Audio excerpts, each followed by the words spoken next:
A Silent Voice is a new anime film that's currently in the middle of a limited release. It's shown at a few theaters here in Cleveland and is now starting to spread out amongst the nation. This film follows a young boy in 6th grade who gets a new classmate, a young girl who's deaf, who's very excited to communicate with her classmates by bringing in a notebook that they can leave notes in and she can get to know the students better. And eventually she becomes a target for this boy, and he bullies her every chance that he gets. He makes fun of the way she reads, the fact that she is unable to vocalize like everyone else. He even goes as far as to yank her hearing aids out and throw them around the class.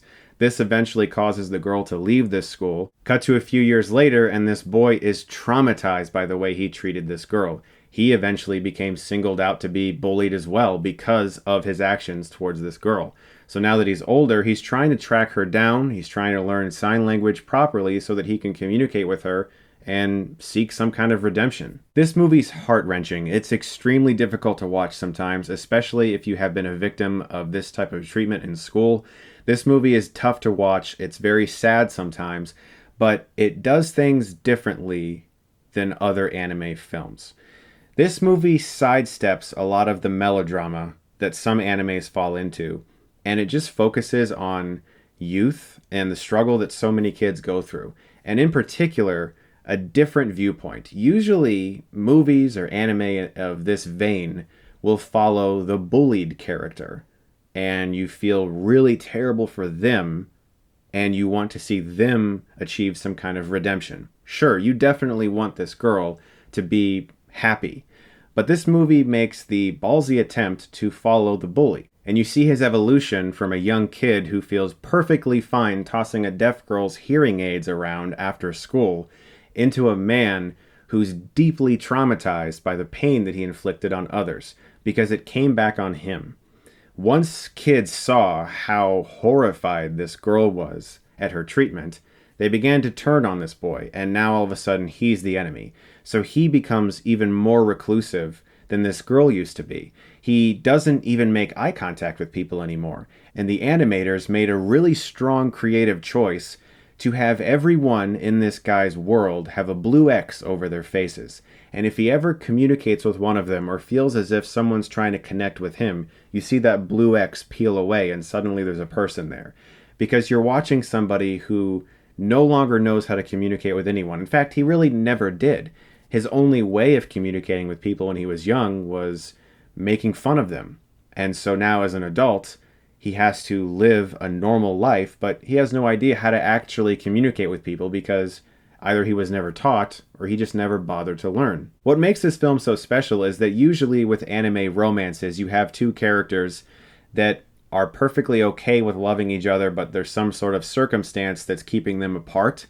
In this movie, you have someone who does have feelings for the other, but they've done such despicable things in the past that they have no idea how to break that barrier to get a normal friendship. Plus, one of the beautiful things about this movie is the conversations they have through sign language. Oftentimes, it's just these really sweet scenes that are mostly silent with them signing back and forth, and you read so much in their eyes. And this is, of course, attributed to some really excellent animation.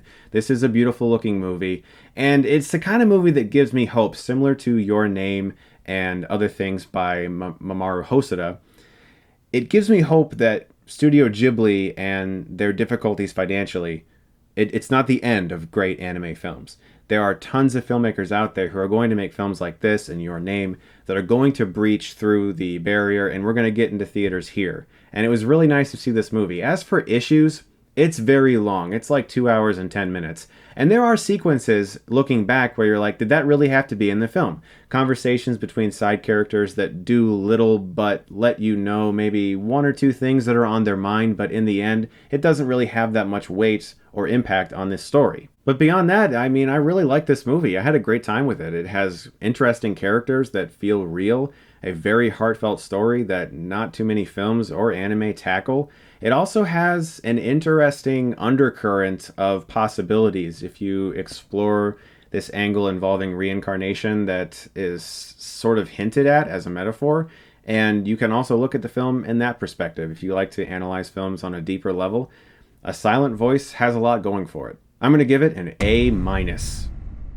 If this does come to a theater near you, I definitely suggest checking it out, especially if you're an anime fan. But even if you're not, this could be the type of film that I could see someone who hasn't seen a lot of anime actually appreciating.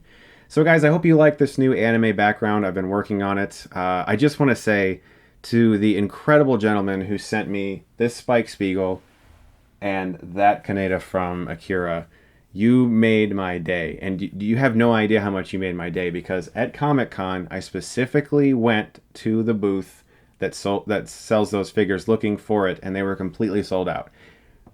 You have no idea how happy I was when I opened it, so thank you so much. It really means a lot to me. And as always, guys, thank you so much for watching. Look forward to more anime reviews and other reviews coming very soon. If you like this, you can click right here and get Stuckmanized.